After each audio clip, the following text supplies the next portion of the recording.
if people understand that the source of human experience is within you, joy or misery, agony or ecstasy, pleasure or pain, everything comes from within you. If you understand this much, if I understand, suppose right now I think I'm miserable because of you, there's no solution for my life, isn't it?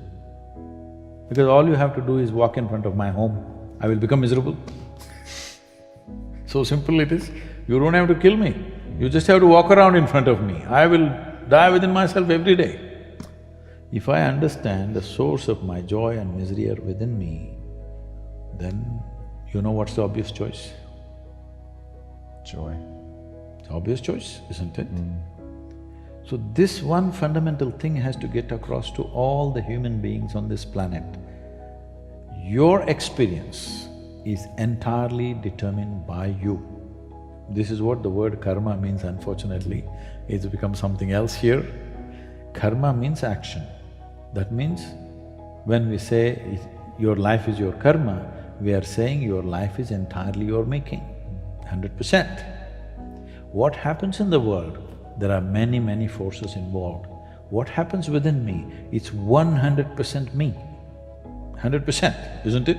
Yes. If you don't take charge of this, then you're an accidental life.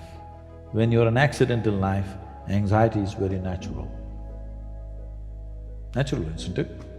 Suppose you're driving accidentally, that is, you don't know what's happening and you're simply somehow going, anxiety is natural or no? Yes.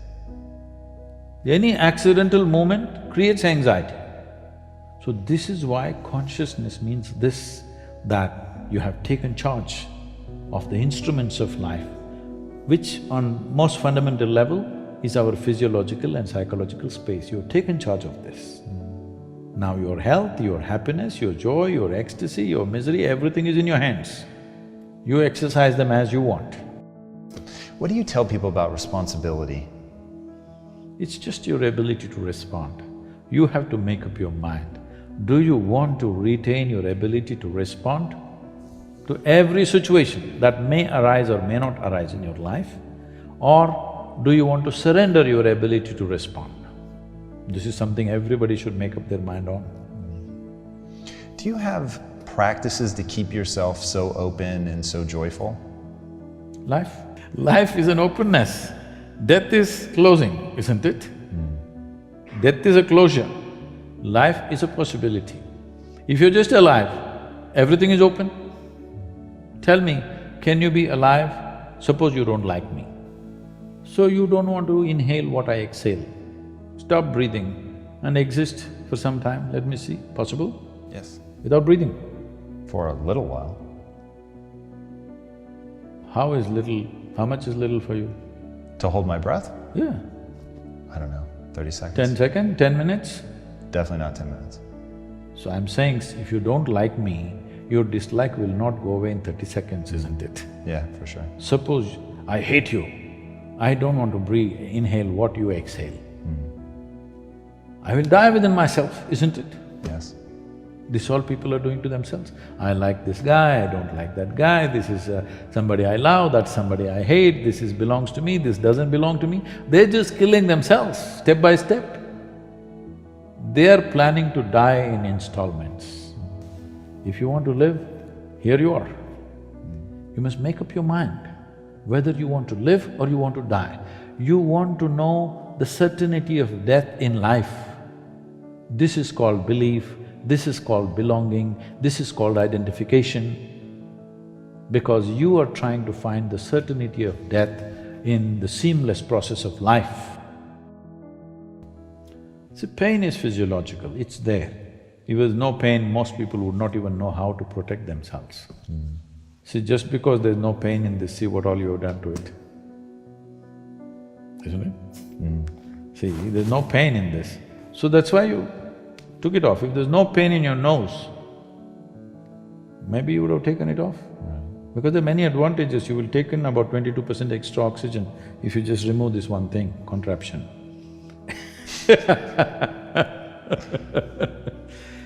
Wherever there is no pain, people are messing with it like crazy, isn't it? They call this hairstyle, they call it so many things.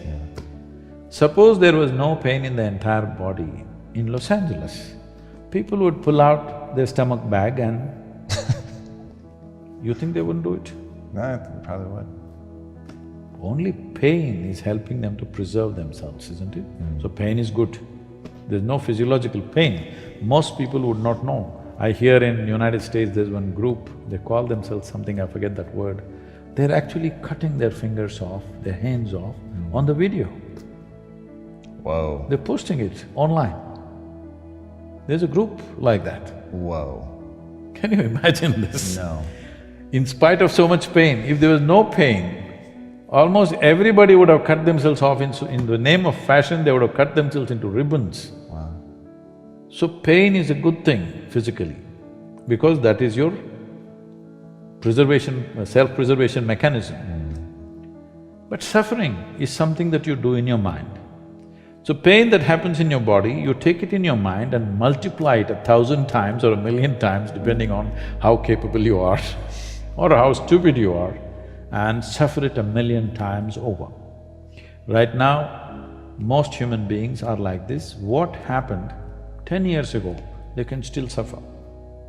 What may happen day after tomorrow, they already suffer. They are not suffering life, they think they're suffering life. They're not suffering life, they are suffering the two most fantastic faculties that human beings alone have, a vivid sense of memory and a fantastic sense of imagination.